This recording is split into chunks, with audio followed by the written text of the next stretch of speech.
Up, you guys? So tonight, or today rather, it's still daytime, I finally bring that one video that I had promised you guys about a month ago that I would talk about pertaining to what makes me cry or why do I cry or something, because I was trying to explain the stuff that I think makes men cry or why it's like frowned upon, and then the common reasons that I understand trigger women to cry. So these are my personal reasons, my personal experiences, and I'm just here to share them. So honestly, when I was a kid, I used to absolutely not have crying moments. Like, it was incredibly rare for me to cry, except for not getting things my way. Like, say I wanted a toy and I wanted it then and there, and I'm like, yeah, mom, I would like that toy. And then she's like, nah, we can't get it today. And I'm like, why? Da da da da.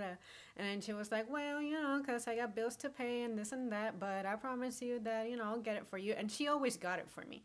My mom never broke her promises. And I think I inherited that because I remember every single promise that I have made in my life and I have fulfilled all of them or remember all of them. So, anyways, and the stuff that would make me sentimental usually revolved around animals or other people's feelings. Like, if I find out that, say, a child is sad about something, or someone, say, lost their parent or something, it's like I feel their sadness, I feel their struggle. Like, I'm pretty sensitive in that aspect.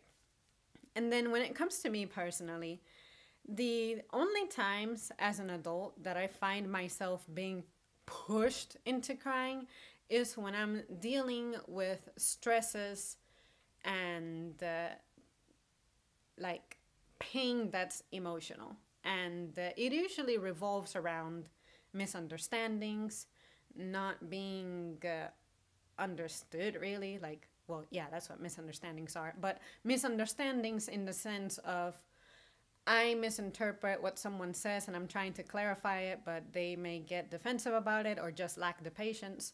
Or I personally miscommunicate something and then the person misinterprets that, and then I'm trying to clarify, but they're so invested into what they're saying that they're convinced that their point of view is what's right and they're thinking for me as opposed to giving me the chance to express myself as to why no, you are wrong about my feelings, so let me explain it to you. All right, so that stuff makes me cry because out of the frustration of, come on, you're not a bad person. You're better than this. Why are you failing me right now? That's why I feel that way. Because, it's like I start crying because I believe in something or someone so much, and I am desperately trying to make things go back to the way they were, but I'm failing miserably. So then I feel like I'm just not good enough, or I just am a complete failure and stuff. And then I just make it so hard on myself. So I end up breaking my own heart in a situation like that. It's pretty pitiful.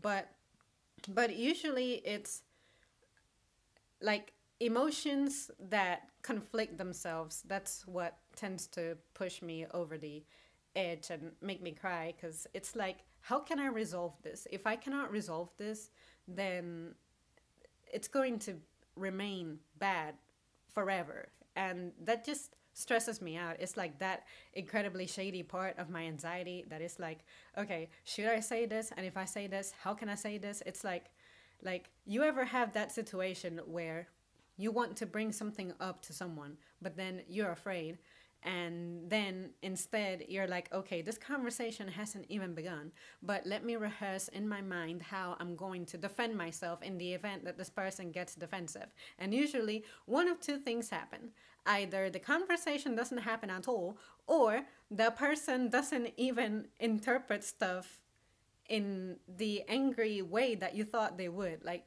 like you think they're going to get defensive about something and they end up just accepting it as it is. That's the type of thing that I just, that's my biggest battle with myself, because I'm like, I end up making myself feel bad more than stuff actually happening.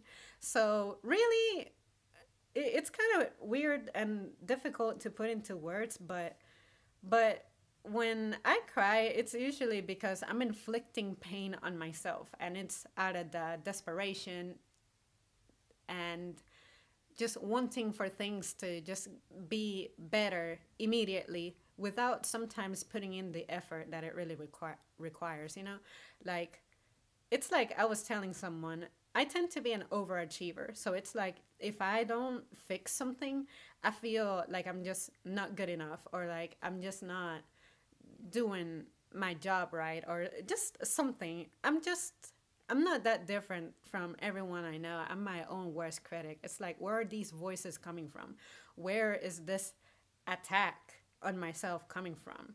No one is judging me, no one's telling me anything.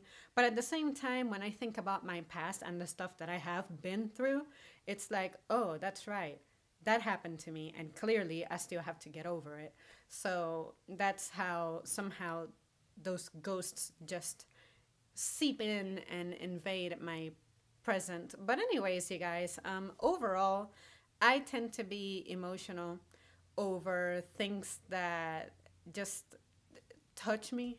Um, Sometimes I read a story online, and if it's about someone who has like a really rough time, but somehow they overcame all of their challenges and they're like really successful, and then you see their growth, that makes me like cry tears of joy, because it's like, okay, if this person was able to make it despite their challenges, then I can make it, I can survive anything, I can make it through anything. And other times it's, you know how tragedy just happens around the world? Well, there are some stories that just hit you more than others, especially if they're relatable. But honestly, nowadays, if I'm crying, it's usually because I'm struggling with someone who I love or something like that. Like, say, there was a time not too long ago when my mom and I had a disagreement and we didn't talk for a while. And I'm like, I miss my mom and this and that, but I don't know how to make that connection again, how to take that first step. Like, how do I approach her and be like, Mom, I'm sorry that this is happening, but I miss you and this and that. Let's make things right. It's like you gotta let time do its thing. And nowadays, I feel like we have repaired our connection to where if something happens, we just own up to it immediately and fix it immediately. And that's really the best way to go about things, really. But other times, it's just difficult because you're just this big ball of just worry. And I'm like, why am I so worried? What am I worried about? Nothing is happening. Like, why am I worrying about stuff that I'm not perceiving yet? So that's the tricky part. And I feel like I'm just my own worst self enemy. But yeah, it's just no big deal. Nowadays, I embrace my feelings. Like, there is stuff out there that's gonna make me be like a sentimental creature, but at other times, I'm not. And sometimes I feel this pressure of people expecting a response from me, and I'm like, excuse me, but my emotions do not have to be your emotions. If you gotta get all depressed and worried about something, why do I need to get all depressed and worried about something if that's not how I roll? Like, there are things that are pitiful that I will cry about, and that's all right. I'll embrace it. But in the same manner, if you're going to cry over something, just go ahead and do your thing and do your crying, but do not try to give your feelings to me, because it's not my perception, you know? So I just strongly, strongly dislike the phrase of, oh, Zemri thinks this and that.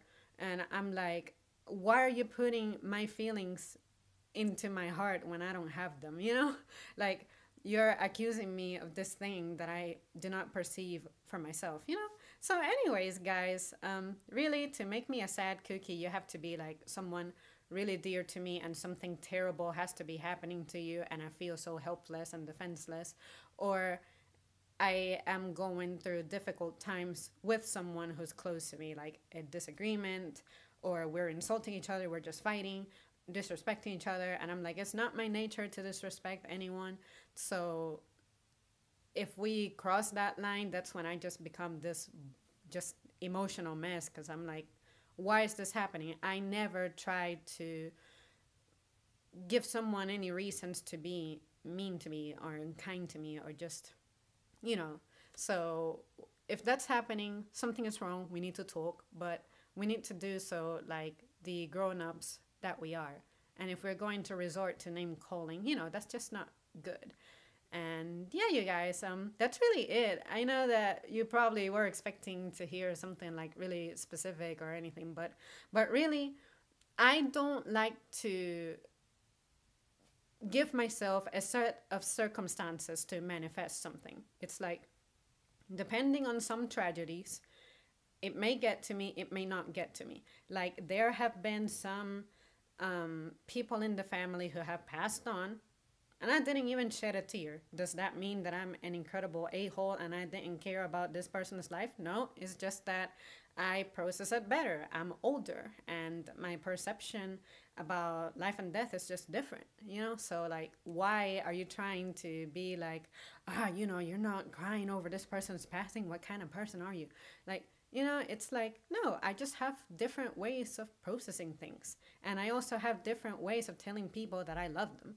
Like, usually I'm all fluttery when it comes to that special someone, but with other people, it's not like I have to be all over them and hugging them all the time and being all touchy or physically saying that I love them. No, they know that I love them based on how I talk to them and the things that I do for them, So, and sometimes in a situation when I'm not supposed to cry, I end up crying. Like if I see someone who I haven't seen in a long time and they're doing well and I'm finally seeing them and I thought about seeing them, it's like, oh yeah, good to see you, blah, blah.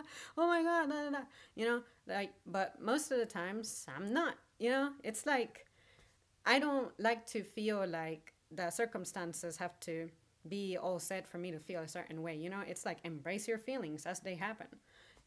So yeah, you guys, that's as best of a response and answer to that, question that you're going to get, because honestly, I just embrace circumstances, as they happen. You know about today, but you don't know about tomorrow. The stuff that pisses me off today is probably not going to be important in a week. So, just keep it real, guys. Be true to yourselves. Hey Zamri, usually it's when someone close, especially related, that has suffered a loss, I feel for them. Yeah, exactly. It's like if you're really tight with someone, their feelings somehow become your feelings because you're just connected like that on an emotional level. Like, I can say that I am definitely going through that. It's like you have that one person who you're really close to, and if they're not feeling well, you're not feeling well. If you're not feeling happy, somehow they're not feeling happy either. It's like you're just connected. So anyways, because crying is natural. Yeah, of course, but I'm trying to zoom in on those ingredients that need to come together to make this girl cry. And hey, I cried watching Lord of the Rings. I never seen Lord of the Rings, but I do intend to catch up with it because I hear a lot of good stuff about it. Well, guys, I'm gonna have to bail on you because I have to be heading out. Currently, I'm going to the gym, and really, the later it gets, the worse that it is. So anyways, thanks so much for tuning in. If I think about anything else that's more like concrete or organized, I'll make sure to give an update to this topic. But for right now, it's like I'm just not that much of an emotional creature like that. Like, I just cry my eyes out. Nah, like that stage in my life is so over. Like, between my adolescence and early 20s, I was just going through a lot of things, and I'm just happy that I have a healthier way of coping with it and a ton of support. Nothing helps more than patience, love, support, and you yourself being kind to yourself and acknowledging that you have limits. All right, guys, I'll see you soon. Thanks for watching.